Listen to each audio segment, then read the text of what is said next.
muito bom poder estar aqui, principalmente poder ter o privilégio de ministrar a mensagem do Senhor nessa noite, uma noite tão especial, uma noite que mexe com os corações, porque, por um lado, nosso coração se entristece, né, porque nós perdemos a presença diária de um pastor, de um amigo, né, de pessoas que aprendemos a amar.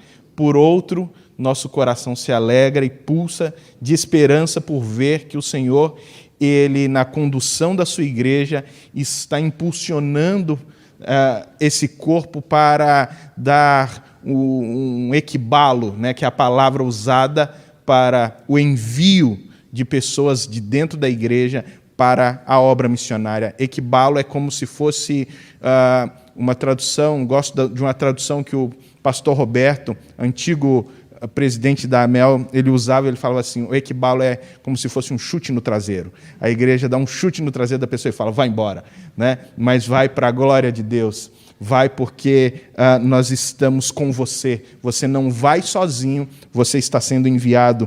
É uma parte de nós que está indo para um outro lugar. E como parte, né, que deixa de estar presente, também gera esse momento de tristeza, entristecimento, né?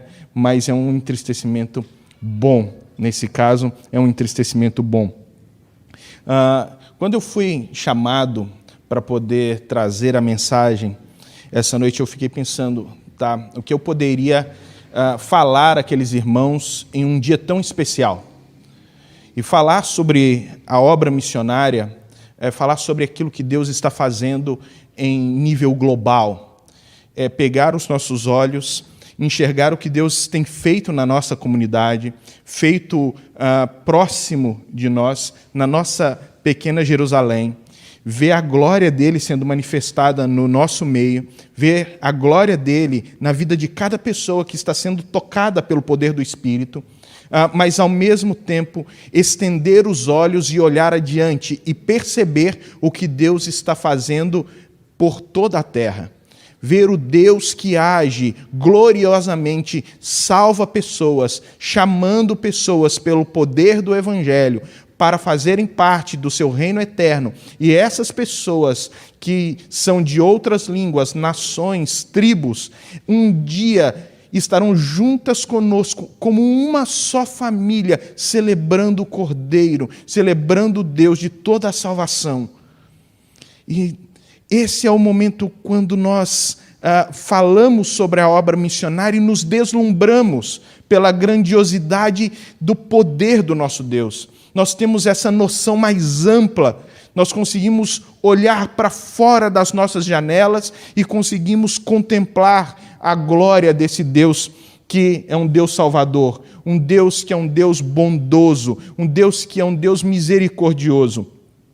Então, quando eu pensei em falar hoje aos irmãos sobre missões e sobre esse momento tão significativo, eu pensei em falar sobre a essência da obra missionária, o centro da obra missionária, o porquê devemos nos envolver com a obra missionária. Às vezes nós pensamos que, principalmente aqueles que são mais antigos na igreja, que falar sobre o porquê devemos nos envolver com a obra missionária é algo já batido, é algo que não precisa ficar sendo repetido. Mas isso é um engano, essa é uma boa pergunta. Isso acende novamente a chama no nosso coração, nos faz perceber a responsabilidade que temos como igreja, nos desafia a um envolvimento cada vez mais, com mais afinco, nesse grande chamado do Senhor para nós, e principalmente nos faz perceber o que Deus está fazendo na nossa vida. Na nossa vida. Então, por que nós devemos fazer missões? Por que nós devemos nos envolver com a obra missionária como igreja? Porque o pastor Frido, a Raquel e a sua família estão hoje subindo nesse púlpito e eles estão dizendo: estamos indo para longe. Estamos indo para um outro lugar, um outro povo, e nós estamos indo falar sobre o Evangelho. Por quê? Porque o mundo tem um centro, porque a igreja tem um centro, porque as nossas vidas têm um centro. E o centro de tudo isso precisa ser Cristo. Cristo precisa ser a nossa maior expectativa. Cristo precisa ser aquilo que faz com que nós possamos filtrar todas as nossas decisões, todas as nossas escolhas, todas as nossas percepções, todas as nossas reações. Cristo é esse filtro que nos faz enxergar a vida, perceber a vida e responder à vida. Cristo é isso que nos faz movimentar como igreja, como comunidade, mas também como indivíduos. Cristo é o que motiva o nosso coração. Cristo é o que nos faz levantar todos os dias pela manhã. E é a obra de ver Cristo sendo glorificado na terra que deve movimentar o povo de Deus. Nós não levantamos pela manhã e vamos para o trabalho, cada um fazer o seu corre de manhã, e nós vamos simplesmente para ganhar dinheiro e para sustentar a nossa família e para poder nos manter nesse mundo. Não, nós nos levantamos pela manhã para que o nome de Cristo seja glorificado, para que o nome dele seja exaltado, para que a obra dele seja vista. Se você vai fazer missões através do seu trabalho, através daquilo que você presta de serviço a esse mundo, fazendo o melhor que você puder, então nisso que a glória de Cristo seja vista, que no seu relacionamento a glória de Cristo seja vista, que na sua família a glória de Cristo seja vista. Que então nós, como povo de Deus, possamos expressar Cristo e a sua glória em tudo que fazemos. Para isso eu gostaria que nós pudéssemos ler o que Paulo deixou escrito para nós na sua carta aos Colossenses, o capítulo de número 1. Eu vou ler dos versículos 18 até o versículo 23.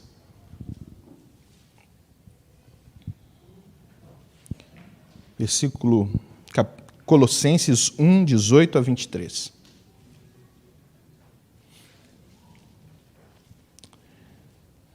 Diz assim: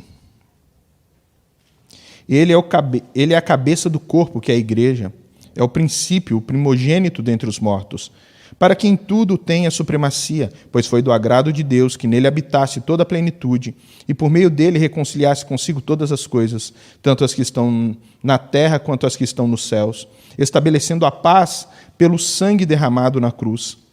Antes vocês estavam separados de Deus, e na mente de vocês eram inimigos por causa do mau procedimento de vocês. Mas agora ele os reconciliou pelo corpo físico de Cristo mediante a morte, para apresentá-los diante dele santos, inculpáveis e livres de qualquer acusação, desde que continuem alicerçados e firmes na fé, sem se afastarem da esperança do Evangelho, que vocês ouviram e que tem sido proclamado a todos os que estão debaixo do céu.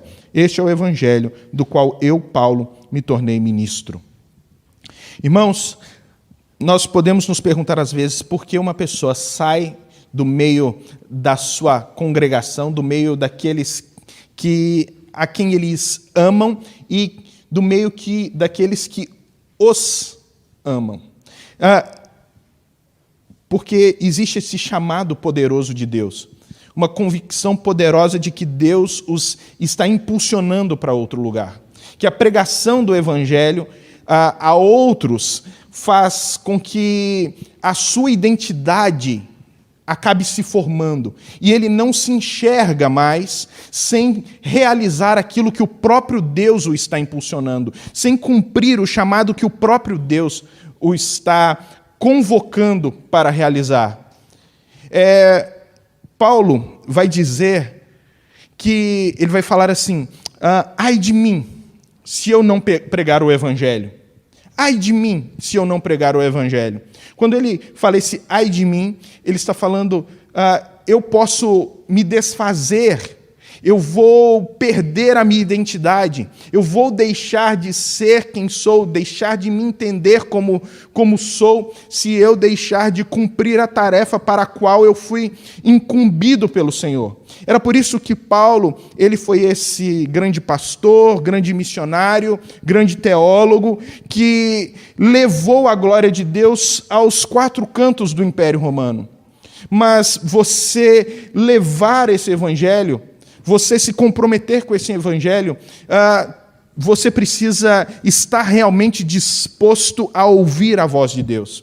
Porque essa caminhada, a caminhada de alguém que se propõe a fazer a obra de Deus, é uma caminhada que tem em si as suas agruras, tem em si as suas dificuldades naturais, tem as dificuldades que é a oposição que existe espiritual para o progresso do Evangelho, uma militância maligna que se levanta contra o progresso do Evangelho e que tenta barrar com todas as suas forças o Evangelho de chegar à vida de outras pessoas. Por que um casal sai de um lugar e vai para outro lugar? Porque pessoas precisam ser encontradas pelo Evangelho para que elas possam ser, então, integradas ao corpo de Cristo, possam ser transportadas do império das trevas para o reino do seu Filho amado, ou do Filho amado de Deus. Se você perceber o que acontece com o apóstolo Paulo e a sua relação com a igreja de Colossos, para quem ele está escrevendo, é algo assim muito interessante. Porque Paulo não é o fundador dessa igreja. Paulo, na verdade, não conhecia de fato essa igreja. Ele nunca tinha ido até essa igreja. Mas, por meio do ministério de Paulo, essa igreja acabou sendo plantada. Por causa daquilo que Paulo entendeu como o seu chamado, como a sua vocação, essa igreja acabou surgindo.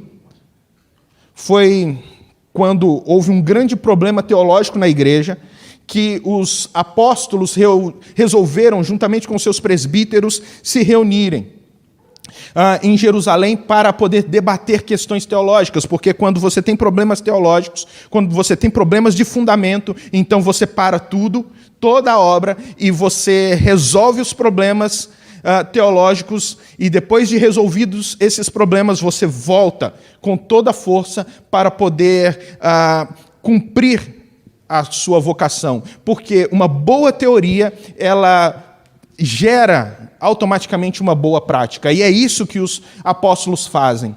Eles vão para o primeiro concílio em Jerusalém. Depois do primeiro concílio, Paulo está se preparando para uma viagem missionária e ele tem uma discussão com seu amigo Barnabé.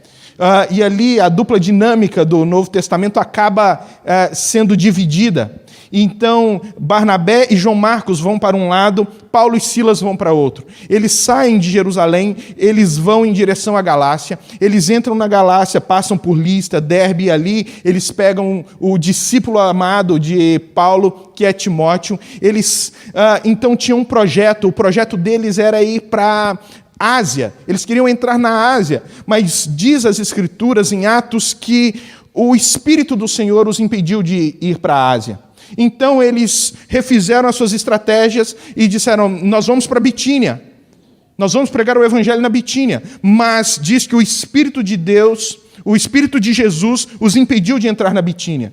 Então eles seguiram a comitiva, subiram as montanhas do Cáucaso, deram a volta em Mísia e chegaram em uma cidade chamada Troade, que é uma cidade portuária, provavelmente na casa de um amigo de Paulo chamado Carpo, e ali eles passaram a noite.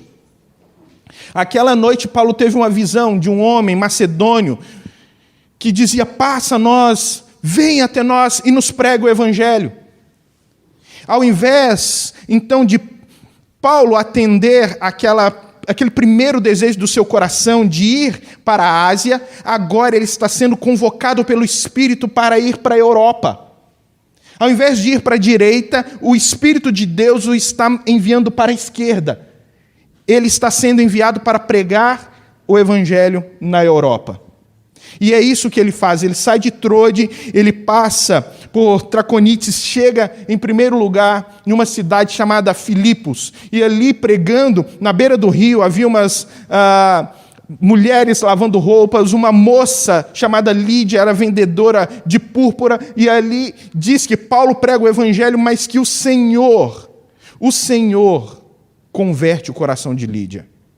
O Senhor, porque por mais que o missionário ele consiga entender e ouvir a voz de Deus e atender a voz de Deus para ir para o lugar certo, aonde Deus o quer, ainda assim ele precisa contar com o poder do Espírito, porque um missionário, um homem ou qualquer pessoa que seja, o próprio pastor, não tem autoridade e poder para transformar corações. Somente Deus transforma corações. Somente Deus salva pessoas. Paulo prega, mas quem transforma o coração é Deus. E Lídia ali, ela é salva e uma igreja é plantada naquele lugar. Paulo, então, por pregar o evangelho, acaba sendo preso. Ele e seu amigo Silas vão para a cadeia, e naquela noite, vocês conhecem a história, eles cantam, a igreja, ali a cadeia treme, o carcereiro queria tirar a própria vida, mas Paulo fala, não toque na sua vida, não te faças mal, nós estamos aqui, nós estamos todos aqui, mas espera aí, cadê os outros presos? Não, nós estamos aqui. Paulo estava pregando o evangelho mesmo dentro da prisão, porque é esse o entendimento. Ai de mim se eu não pregar o evangelho, eu não posso me desfazer, eu não posso me anular, é isso que eu faço, é para isso que eu vivo, é essa a minha identidade. Aonde eu estiver, eu estarei pregando o evangelho. E Paulo prega o evangelho ali. Ele acaba saindo da cadeia, ele vai para uma outra cidade chamada Tessalônica, chega em Tessalônica, ele é perseguido. Em 2 semanas ele planta uma igreja, e você tem uma carta de Paulo a essa igreja, né? 2 cartas de Paulo a essa igreja na sua Bíblia. Em 2 semanas, Paulo planta aquela igreja. Ele sai dali porque uma feroz perseguição é levantada contra ele. Ele vai para uma cidade chamada Bereia. Chegando em Bereia, ele está pregando, e ali tem pessoas fiéis que estão analisando a pregação de Paulo nas Escrituras para ver se está tudo coerente. Mas o pessoal de Tessalônica fica sabendo que Paulo está em Bereia. Eles saem de Tessalônica, vão para Bereia para tentar pegar Paulo e matar Paulo. Então Paulo precisa fugir de Bereia e ir para Atenas. Chegando em Atenas, ele está andando naquela cidade e o seu espírito se revolta, porque ele está vendo a quantidade de idolatria. E Paulo, por mais que estivesse sendo perseguido, não consegue ficar calado. O que ele faz? Ele prega o evangelho. Ele vai debater com os filósofos, ele vai debater com os epicureus, ele vai debater com os estoicos, que eram filósofos da época. E eles acabam pegando Paulo, levando Paulo para o Areópago, que era a arena de debate deles. E ali Paulo faz uma grande pregação e pessoas se convertem.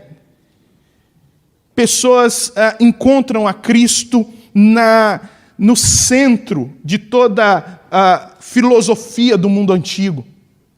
Ele precisa sair dali, ele vai para Corinto e ele planta uma igreja em Corinto.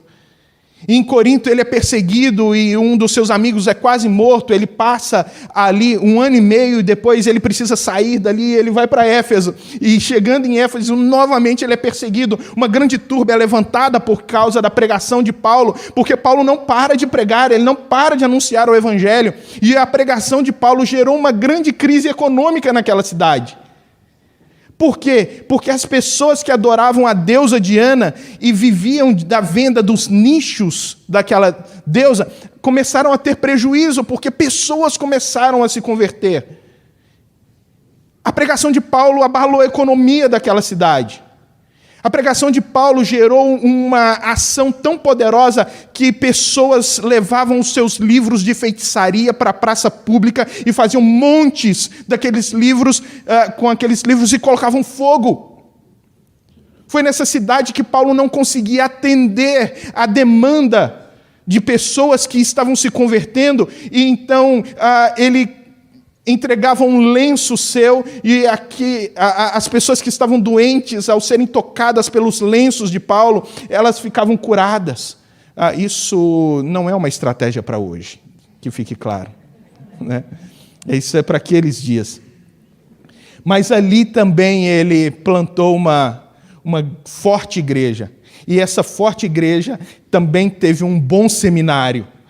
E nesse seminário se formou um jovem chamado Esdras, que teve contato com Paulo, com os ensinos de Paulo ali.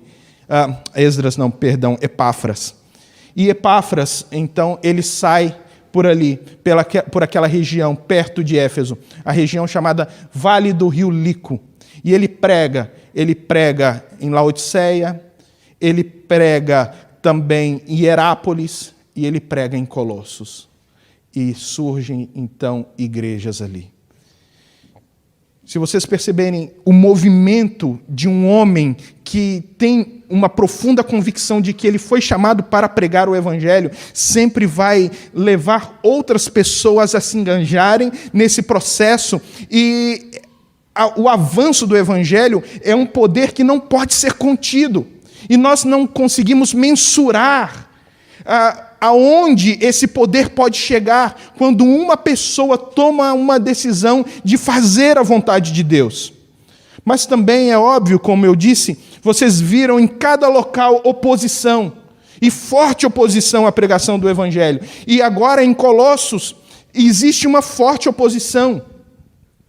Uma forte oposição à pregação do Evangelho, não física, mas uma oposição intelectual.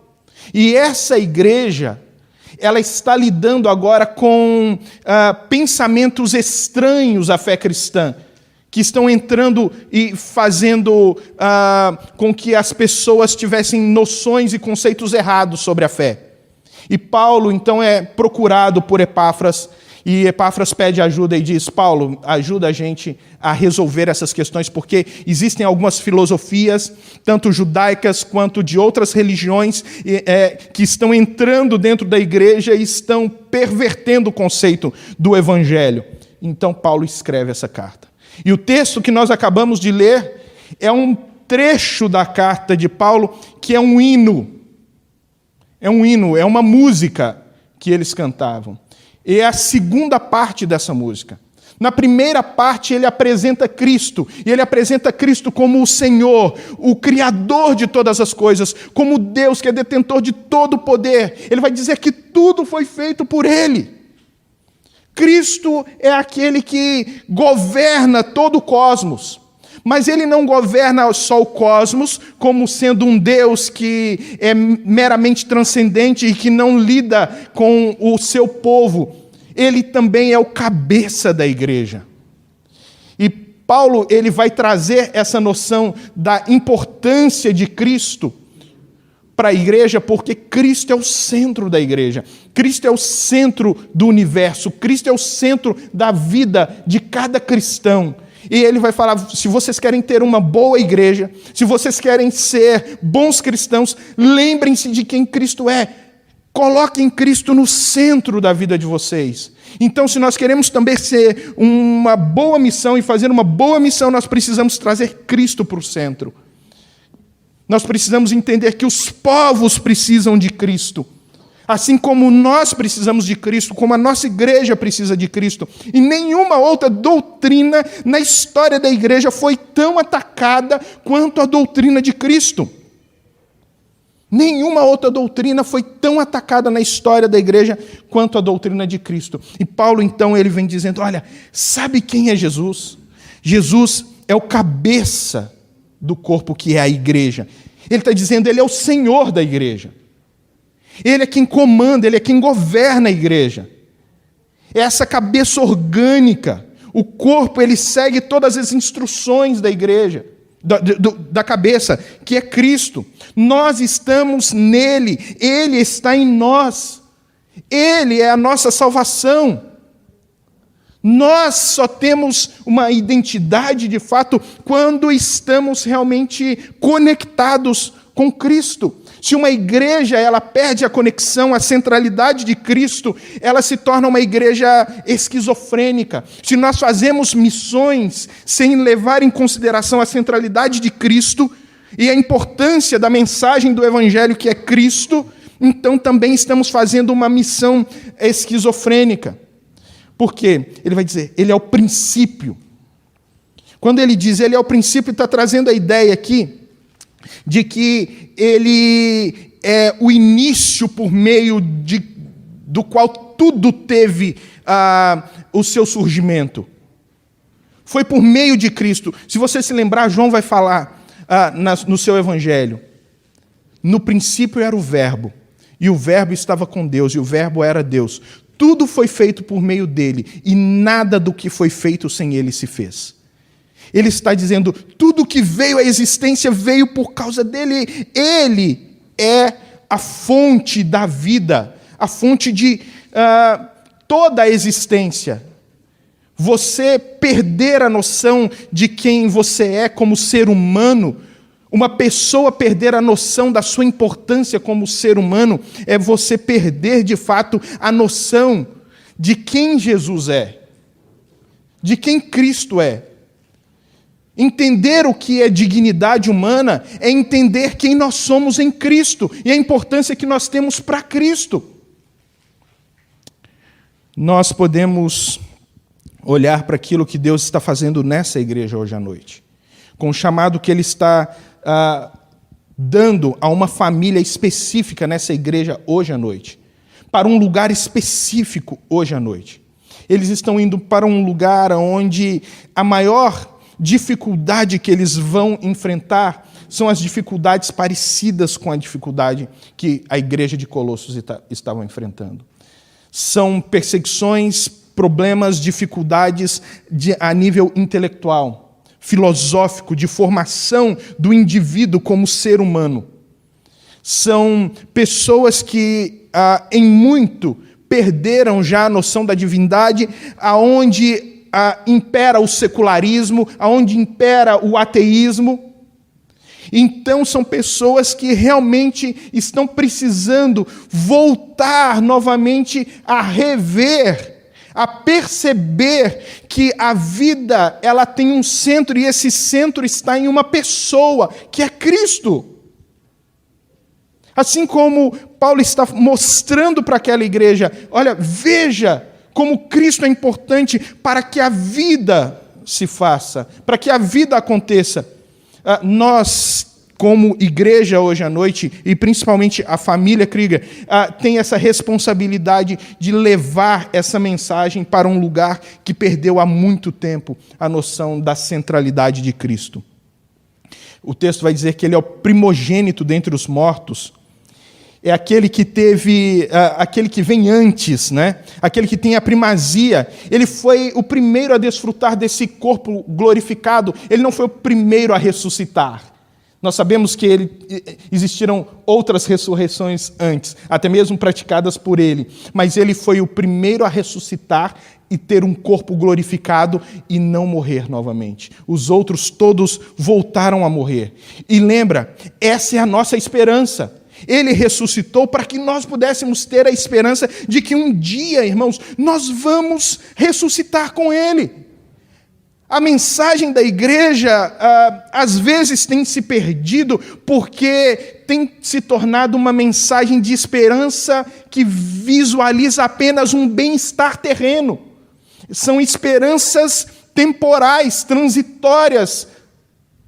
Mas essa não é a verdade do Evangelho. O Evangelho nos impulsiona a perceber uma esperança que vai muito além daquilo que acontece nesse mundo. A nossa esperança, ela está em uma vida gloriosa ao lado do nosso Deus, juntamente com o nosso Cristo. Essa é a verdadeira mensagem poderosa que nós devemos levar às pessoas. É isso que as pessoas estão precisando ouvir no coração delas. E aí nós fazemos isso, sabe para quê? Para que em tudo ele tenha primazia. Para que em tudo ele possa receber toda a glória. Para que em tudo ele possa ser o primeiro, ele possa ser o primogênito. Para que em tudo nós possamos dizer que ele é aquele que é digno de abrir o livro, como diz João no livro de Apocalipse. Ele é o princípio da história, ele é o fim da história, ele é o Deus da salvação, ele é aquele que vai julgar a humanidade com fidelidade. É por crermos nisso, por termos essa esperança, então, que nós olhamos para um futuro glorioso e nós sabemos que nós temos uma mensagem, e a principal mensagem que esse mundo precisa ouvir, e a única mensagem, na verdade, que esse mundo pode ouvir e nela encontrar verdadeira salvação. É essa a mensagem. E aí o texto vai dizer, porque foi do agrado de Deus que nele habitasse toda a plenitude da divindade. E você me pergunta, qual é o movimento que agrada a Deus da igreja? Qual é o movimento que agrada a Deus na igreja? O movimento que agrada a Deus na igreja é o movimento que exalta Cristo. É o movimento que coloca Cristo no seu lugar de exaltação, no seu lugar central no meio da igreja. Quando diz que nele habitasse toda a plenitude da divindade, é mostrar que Cristo é Deus. Essa habitação não é um aluguel temporário, é que Cristo agora, ele é Deus permanente no meio da humanidade, e só nele a humanidade pode encontrar, de fato, a sua salvação. Ele é o Criador, ele é o Redentor, ele é o Salvador. E é essa mensagem que nós precisamos levar aos povos, irmãos. É por isso que essa mensagem ela tem que ser o centro da nossa proclamação. Esse relacionamento entre Cristo e a igreja, esse relacionamento profundo onde nós nos movimentamos para que Ele seja glorificado, foi pavimentado para nós por Ele mesmo na cruz do Calvário, quando Ele promoveu a nossa reconciliação. O texto ele vai dizer que Ele nos reconciliou. Ele nos reconciliou. Como é que todo esse poder ele é visto em Cristo? Como é que nós enxergamos novamente Cristo como esse Deus todo-poderoso? Como é que a igreja fica deslumbrada com o poder de Cristo? Quando ela entende quem é. Quando o ser humano entende quem é, quando ele entende a sua posição. A posição dele, antes de Cristo, era uma posição de inimizade.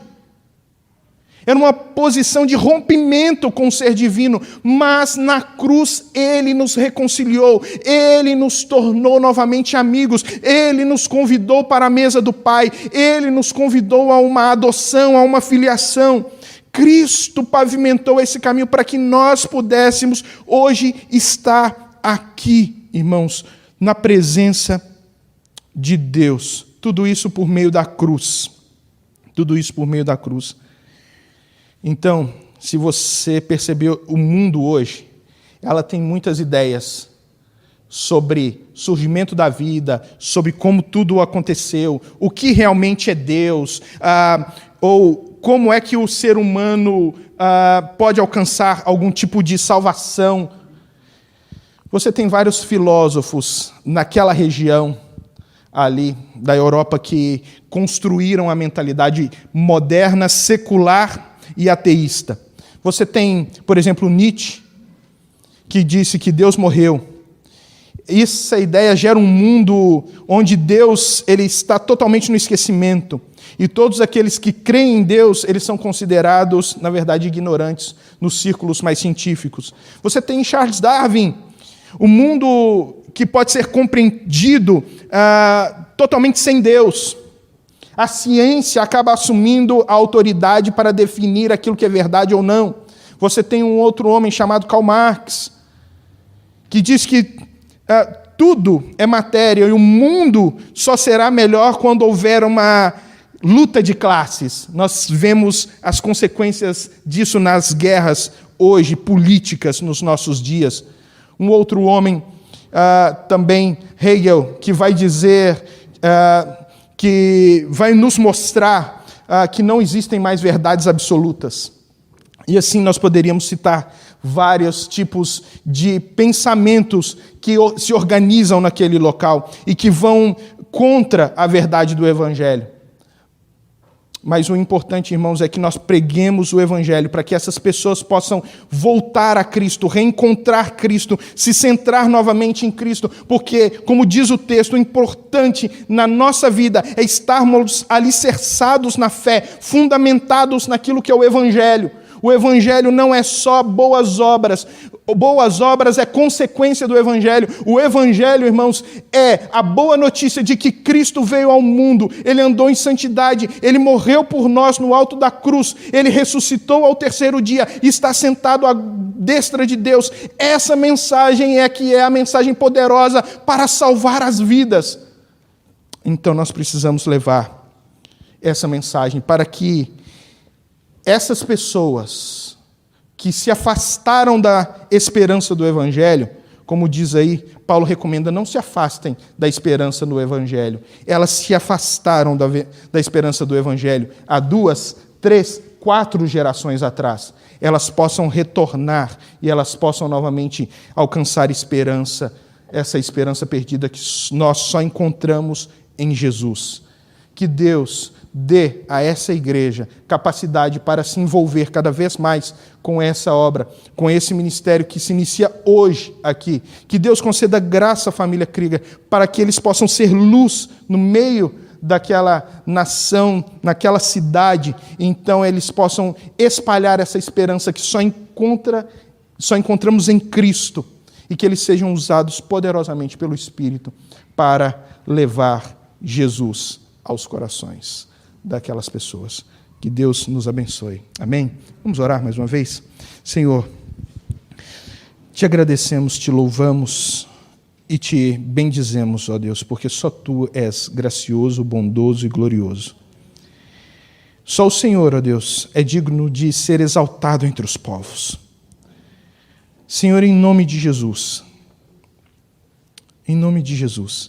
concede graça à igreja, concede graça à Amel, concede graça à família Krieger, para que nós possamos juntos, ó Deus, fazer com que o Teu nome seja conhecido entre as nações. Em especial, ó Deus, ali na cidade de Leipzig. Em nome de Jesus, usa, ó Deus, os meus irmãos, para que eles possam ser sal, luz, para que eles possam ser proclamadores, ó Deus, do Teu Evangelho ali.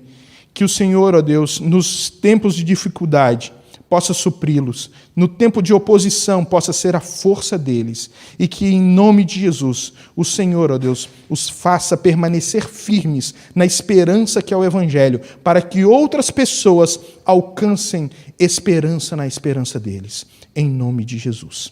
Amém.